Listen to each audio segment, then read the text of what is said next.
Bienvenidos a Entrevistas El Espectador. Hoy nos encontramos con Ramiro Osorio, el director del Teatro Mayor Julio Mario Santo Domingo. Mi nombre es Laura Camila Arevalo Domínguez, yo soy la editora del Magazine Cultural del Espectador. Ramiro, bienvenido. Gracias, María Camila. Un gran gusto estar en este espacio del Espectador con sus lectores en esta casa que es tan importante para nosotros, el Espectador, que siempre nos ha apoyado y que es nuestro medio preferido. Tenemos una excusa, justificación para esta conversación, que son los 10 años del teatro digital, pero Ramiro Osorio es el primer ministro de Cultura que ha tenido Colombia, es además director de teatro, maestro en letras españolas, embajador de Colombia en México, así que yo voy a aprovechar para hacerte unas cuantas preguntas que van a sobrepasar un poco todo lo que tiene que ver con el teatro digital, pero que además tienen que ver con el sector que además nos convoca, que es el cultural. Entonces, Ramiro, te quiero proponer que comencemos a hablar de algo que tú dijiste en una entrevista que te hicieron en la Sergio Arboleda en la universidad hace algunos años, en donde dijiste, y quiero comenzar a hablar de gestión cultural, sobre que la gestión cultural era un asunto que además requería de un conocimiento artístico y que para esto había que tener una convicción, digamos, constante. Yo te quiero preguntar justamente si tú crees que en este momento la gestión o los gestores culturales estamos en contacto con justamente esa sensibilidad o nos está faltando un poco más de cercanía. Yo creo que para cuando uno tiene la responsabilidad de dirigir complejos como este o tener responsabilidades públicas, ideal que tenga uno una formación artística.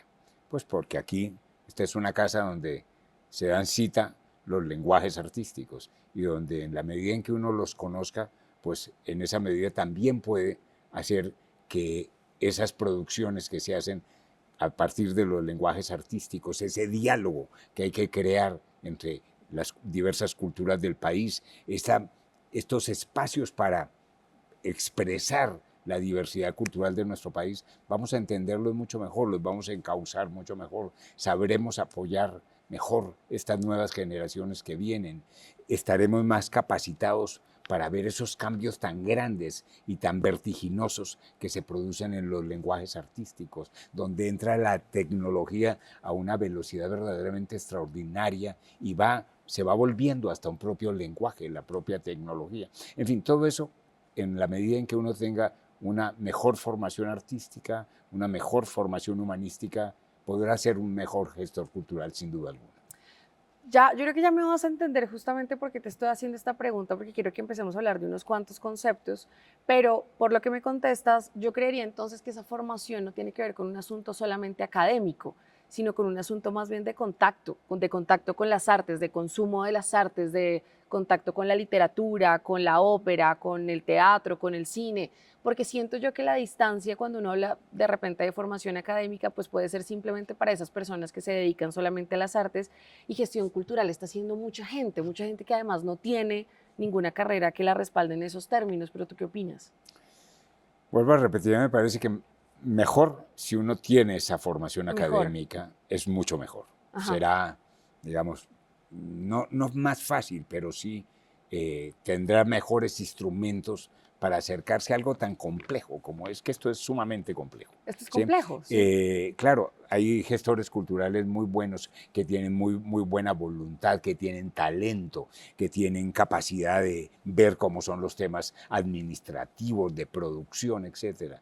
Pero entender esto en toda su complejidad, por ejemplo, cuando uno tiene responsabilidades públicas y le toca liderar el diseño de las políticas públicas, pues tiene que conocer en profundidad lo que es su sector, ¿no? Ajá, de acuerdo. Y entre más conozca uno su sector, será mejor líder de esas políticas culturales, ¿no?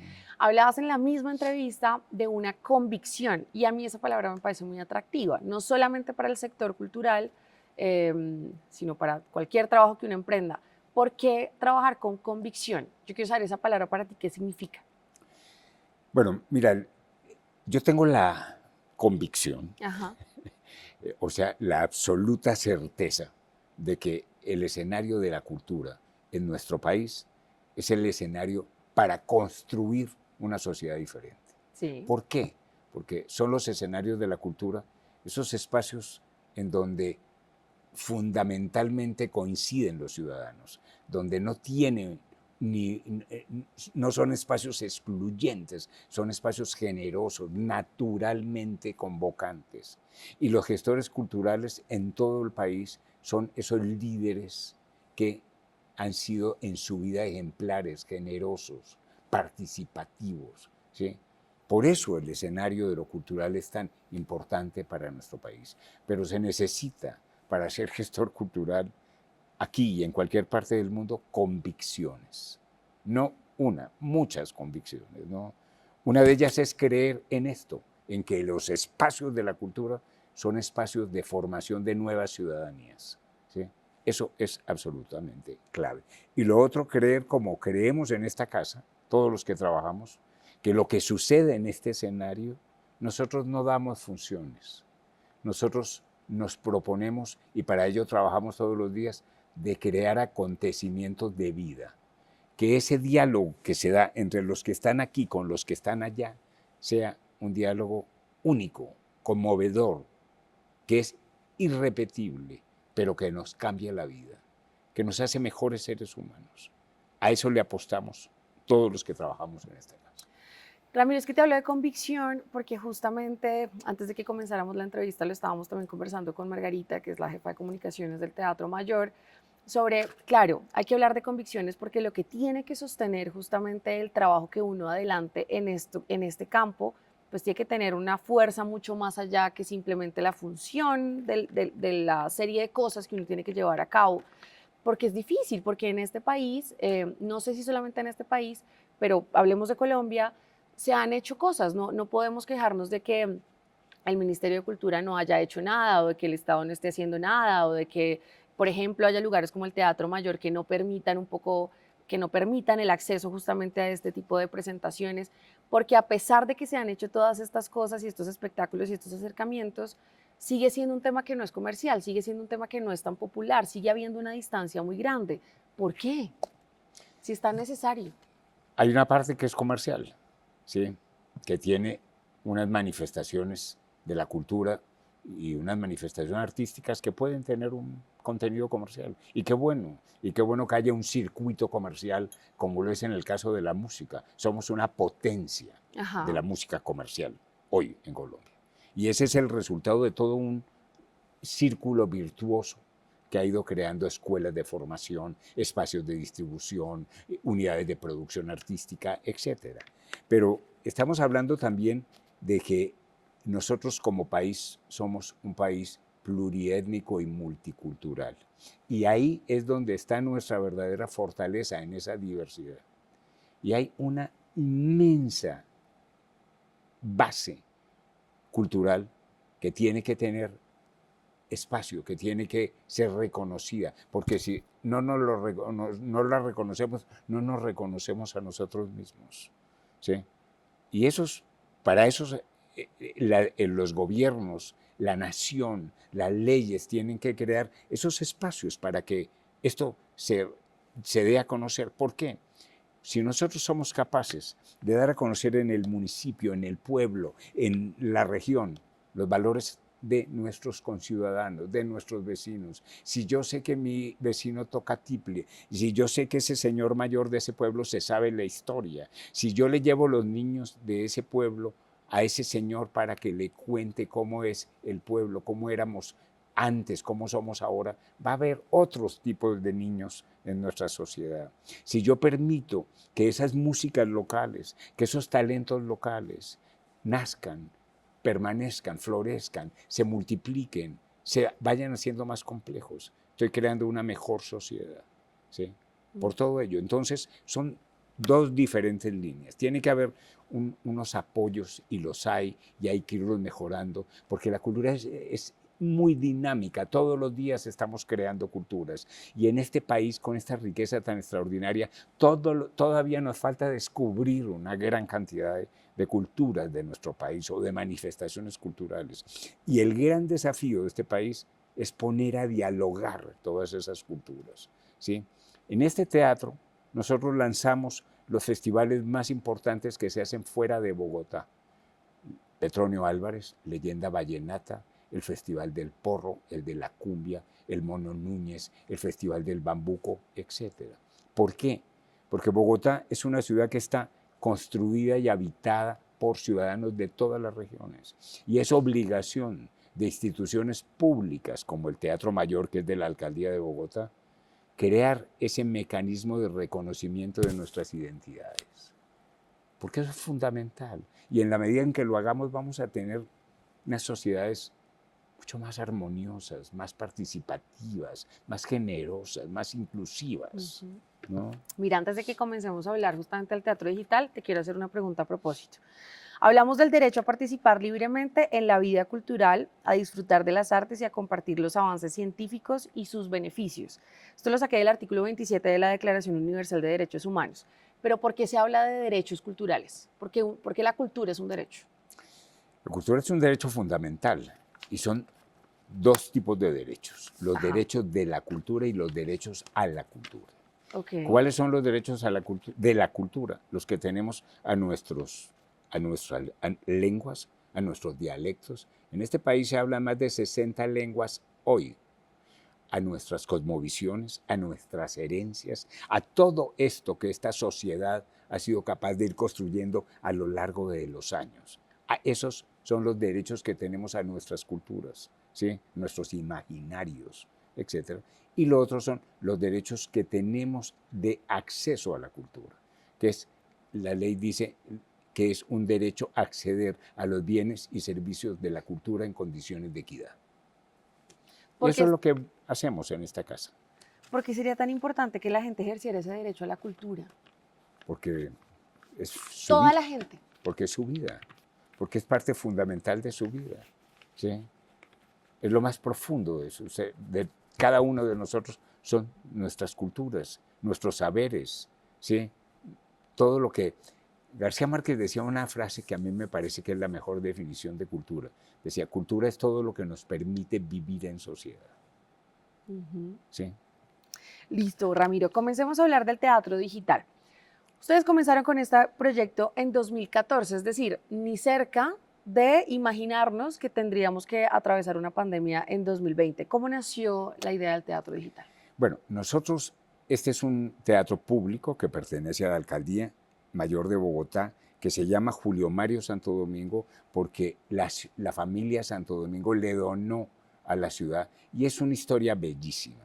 La ciudad aportó un lote de 5,5 hectáreas, construyó un parque, que es el Parque de San José de Bavaria, construyó 330 estacionamientos subterráneos, y la familia le donó a la ciudad un edificio de 23,000 metros cuadrados, ¿sí? Que contiene una gran biblioteca pública, un complejo de teatros, 2 teatros, una galería, salones especializados, y este es uno de los mejores centros culturales que hay en el país, con unas condiciones técnicas extraordinarias. Entonces, la ciudad aportó esto y la familia donó ese edificio que en dinero de 2009, cuando se terminó la construcción, 2010, digamos, esto se inauguró en 2010, serían más o menos unos 30 millones de dólares que la familia le dio a la ciudad.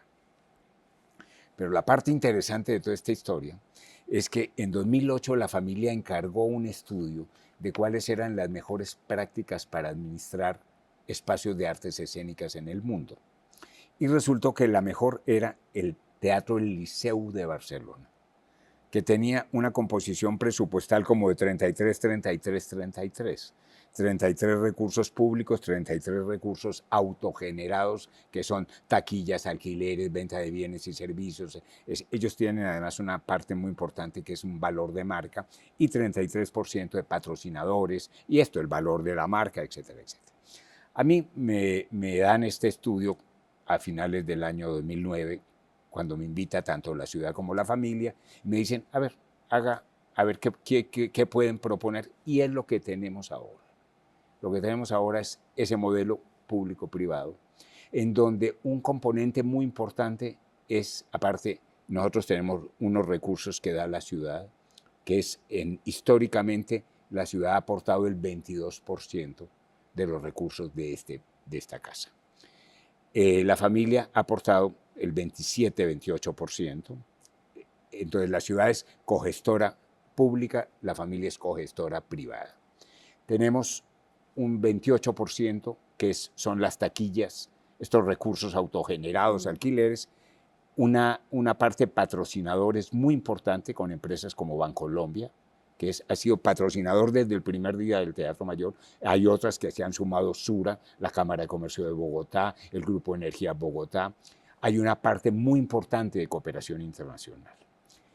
Y es muy importante contar todo esto porque nosotros somos una casa que funciona con una lógica, una casa pública, pero funciona con una lógica empresarial, porque nosotros estamos arropados, por decirlo de manera coloquial, por todo el ejercicio de las empresas del Grupo Santo Domingo. Entonces nosotros tenemos toda esa cultura que en síntesis quiere decir que estamos diseñados administrativa y modelo de gestión para dar resultados, para cumplir metas. ¿Sí? Entonces esto hace una casa muy especial, o sea, es una casa que funciona con un rigor en todos los sentidos muy grande. Por otro lado, hemos tenido este apoyo del grupo de Bancolombia, que es un banco y que es una empresa extraordinaria que siempre está buscando cómo renovarse tecnológicamente, y hay una apuesta que ellos toman, que es la apuesta digital en 2014. Entonces, nosotros, con ese apoyo, nos proponemos crear una plataforma digital con el propósito de lo que hablábamos hace un rato, hacer posible el acceso del mayor número de ciudadanos a la programación que nosotros tenemos. Ahí empieza Empezamos a transmitir en 2014 un espectáculo en vivo desde el Teatro Mayor, al mes, y lo hacemos, vamos grabando. Nosotros tenemos además una gran fortaleza porque es que la mayor parte de nuestros espectáculos nos los graba Caracol Televisión, como parte del apoyo de la familia Santo Domingo. Y eso sí hace una gran diferencia porque aquí vienen y graban con 6 cámaras digitales, unidades móviles, viene un equipo de 30 personas, ingenieros, porque es que las grabaciones, si no son buenas, no tienen sentido. O sea, primero porque el público, en lo digital el público desaparece en segundos. 2, porque nosotros formamos parte de una plataforma en donde hay que intercambiar materiales con otras casas que ya más adelante vamos a hablar. Entonces, nacemos ahí y viene la pandemia. Ya nos encuentra con experiencia, con un stock de materiales de cierta importancia y nos proponemos para cómo mejorar la vida, que era el desafío de todas las instituciones culturales en Colombia en ese momento, o de todas las instituciones de todo tipo, cómo mejorar la vida de los que estamos encerrados, o sea, de todos los ciudadanos. Y empezamos a transmitir 4 espectáculos al mes, uno cada semana, de acceso gratuito. Nosotros estamos hoy en 31 departamentos de Colombia. Solo hay uno al que no llegamos, porque es muy remoto por condiciones tecnológicas. Y a partir de ese momento empezamos a hacer un teatro híbrido, porque cuando volvemos a la presencialidad, nosotros ya seguimos con la plataforma, con estos 4 espectáculos mensuales. Esto multiplica el acceso por millones de personas, ¿no?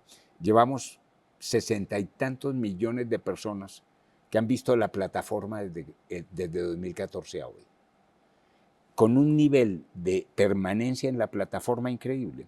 ¿Cómo mantenemos esta programación? Obviamente nosotros hacemos un gran esfuerzo de grabar muchos espectáculos nuestros, pero nosotros formamos parte de una red de teatros que se llama OLA, Ópera Latinoamérica. 40 teatros más o menos estamos en esa red de teatros de América Latina y de Europa, especialmente de España, que hacemos ópera. Unos hacen más, menos, pero todos hacemos ópera. Y entonces intercambiamos materiales para la plataforma digital con el Teatro Real de Madrid, con el Liceo, con el Palacio de Bellas Artes de México, con el Teatro Municipal de Santiago de Chile, etcétera, etcétera. Y por eso podemos tener esta programación tan potente. Y también, por ejemplo, el mes pasado tuvimos 4 espectáculos de la Fundación Juan March de Madrid, 4 espectáculos maravillosos, ¿sí? Claro, a cambio nosotros también le entregamos a esas plataformas espectáculos del Teatro Mayor. Justamente eso te quería preguntar, ¿cómo eligen los espectáculos que graban y van al teatro digital? ¿Cuáles son los criterios para elegir cuáles son los que se van a proyectar ahí? Grabamos lo más lo más importante que somos capaces de hacer. Por ejemplo, el domingo grabamos La Traviata. Ajá. Es un espectáculo en el que participan 200 artistas. Coro, orquesta, ballet, cantantes, etc. Un elenco nacional e internacional. Entonces grabamos lo más importante, porque además nos va quedando una memoria de todo lo que vamos haciendo, Claro, ¿no? claro. Entonces, grabamos lo que creemos que para una persona en su casa puede ser un acontecimiento. Ramiro, se gana mucho en términos de acceso, como tú acabas de explicarnos, pero también digamos que podrían sacrificarse algunos valores en escena a la hora de elegir la plataforma digital. Pero podríamos decir entonces que lo que hay que hacer como ciudadano, como elección de ciudadano, es elegir equilibrar justamente ese acceso a las artes, como que también uno elija que su elección para contactarse con las artes sea híbrida entre una forma digital y una forma presencial, porque claro, la presencia justamente garantiza muchas cosas que tiene el espectáculo. La esencia de las artes escénicas es el encuentro presencial entre el público y los artistas en espacios como este. Y más si se da en espacios como este, donde la acústica, la isóptica son de tal calidad verdaderamente. Entonces lo que aquí sucede es un verdadero acontecimiento. Esa es nuestra responsabilidad. Hay personas que no pueden venir al teatro, están lejos, por razones económicas, aunque aquí tenemos una política de tarifas de todo tipo, pero quizá que no puedan venir por ello, o porque no conocen suficientemente, o porque están en otras regiones de Colombia, o fuera del país, porque nosotros tenemos también espectáculos que van al mundo entero. Sabemos que nos han visto en 80 países de la plataforma. Entonces, lo ideal es que la gente venga aquí. Si no puede venir, pues tiene la otra opción, ¿sí? No es lo mismo, obviamente, venir a ver La Traviata aquí que verla a través de la mejor grabación posible. No es lo mismo. Pero intentamos que el espectador que está desde su casa o en una pantalla o lo que sea, tenga también esa emoción que significa encontrarse con los artistas en un escenario como el Teatro Mayor. Ramiro, la calidad es fabulosa, acabas de mencionar, son 6 cámaras distribuidas en sala, además yo vi un par de proyecciones, además de intervenciones del director o de alguno de los músicos en donde te explican un poco qué es lo que vas a ver. Eh, pero justamente, ¿cómo sugerirías que una persona viera ese espectáculo en la casa? Porque lo acabas de mencionar, el público de repente en su casa o en un escenario digital, pues se puede ir muy fácilmente, ¿no? Y también yo creo que como espectador uno tiene que hacer sus condiciones para justamente sacar el mayor provecho de cada una de estas proyecciones. ¿Cómo lo sugerirías? Yo había sido muy mal televidente toda mi vida, porque yo entré al teatro muy joven, cuando tenía 17 años, y la verdad que mi vida me ha llevado a tal frenesí que tengo muy poco tiempo de ver televisión, entonces veo muy poca televisión, y cuando veo un noticiero, veo muy poco, hasta la pandemia. Claro. Y entonces la pandemia descubrí lo que era un aparato, lo que era sentarse, ver completo un espectáculo, una película, y le agarré muchísimo gusto. Y entendí que uno tenía que prepararse para ver una ópera en su casa, en una pantalla, como acá, como cuando uno viene. Entonces se tiene que preparar mentalmente, voy a disfrutar. O sea, ¿por qué viene uno a un teatro? Porque uno necesita que le pase algo, Sí. de verdad, que uno tenga un acontecimiento, ¿sí? Que le altere la vida, ¿sí? O sea, nosotros no podemos resolver el tema del tráfico para llegar al Teatro Mayor, pero podemos resolver todo lo que pasa cuando la gente llega al Teatro Mayor, ¿sí? Entonces, eso es el acontecimiento. Entonces, en la casa uno también se tiene que preparar para el acontecimiento. Entonces, estar cómodamente, disponer de tiempo, no decir, ay, a ver cómo esto llega y... No, porque cuando uno va a ver la Traviata dura 3 horas. Sí. Sí, no puede uno verla en menos. Ajá. ¿Sí? Un cafecito, un Claro, vinito, o más bien no. pues tiene obviamente su intermedio, hay que pararse por el café o por el vino o por lo que Claramente. cada quien le guste, ¿no? Ramiro, si los espectáculos están en una plataforma como el teatro digital, claro, se derriba un acceso y es del que estábamos hablando, el de la geografía, el de los términos económicos, bueno, o del que cada persona tenga para no poder llegar al teatro. Pero hay una que se mantiene y es la de falta de internet en algunas zonas dispersas. En Colombia esto tampoco lo hemos resuelto. Ni Bogotá puede garantizar este servicio totalmente. ¿Eso es algo que ustedes han pensado hablando del teatro digital? Sí, y hemos hecho además experiencias bellísimas en regiones remotas. Bajan la grabación y la hacen en un colegio, en una pantalla, y llevan los niños con los profesores a que vean en una transmisión de una grabación donde no hay posibilidad de que bajen la señal directamente, ¿no? Sí, hemos hecho de todo tipo de sí. Al teatro digital ya lo han reconocido. ¿En qué consisten esos reconocimientos? Tenemos dos reconocimientos. Uno que nos hicieron en 2021, que es que nos dieron el premio Ópera 21, que es la Asociación de Teatros de Ópera de España, que es grandísima, da un premio anual a la mejor producción latinoamericana de ópera. Y nosotros ganamos en 2021 por una grabación que hicimos en 2020 en este escenario, en plena pandemia, de una ópera que se llama Gianni Schicchi. Imagínense lo que era grabar una ópera con orquesta, cantantes, todo aquí. Entonces fue eso que era todo con paneles de metacrilato para los instrumentos de viento, distancias entre uno y otro de los cantantes, todos los ensayos con mascarillas. Bueno, grabamos y quedó tan espléndidamente que ganamos el premio.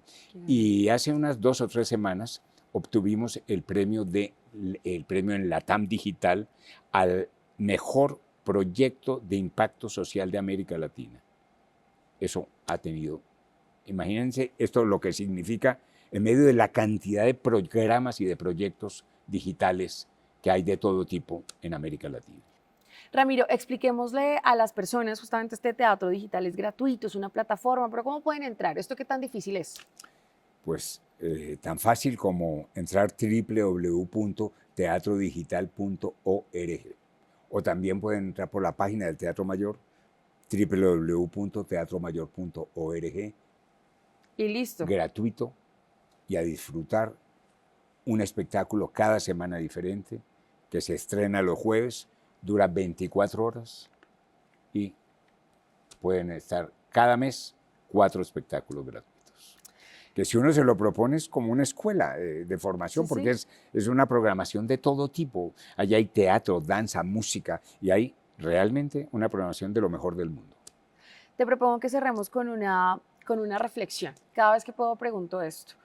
En este momento atravesamos una sobreoferta, puede ser sobreestimulación por la gran cantidad de plataformas, no solamente como el teatro digital, sino las redes sociales, bueno, todo lo que tenemos a nuestra disposición para entretenernos, pero justamente hay una cosa que se está complicando y es la concentración y la capacidad de enfocarnos en una sola actividad, algo fundamental para acercarnos a un libro, a una película, a una ópera, a una de las proyecciones del teatro digital que requiere de una disposición, como la que acabas de mencionar, como en el ejemplo de la Traviata, para pues aprovechar todo lo que eso no solamente tiene en términos de entretenimiento, sino de enriquecimiento personal.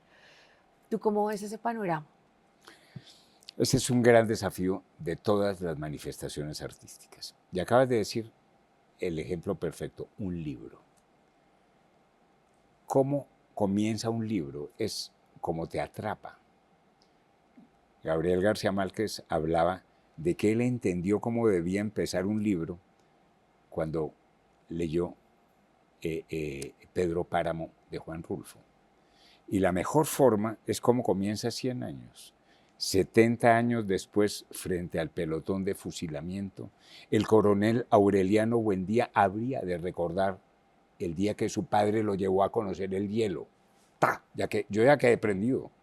De ahí no me suelto.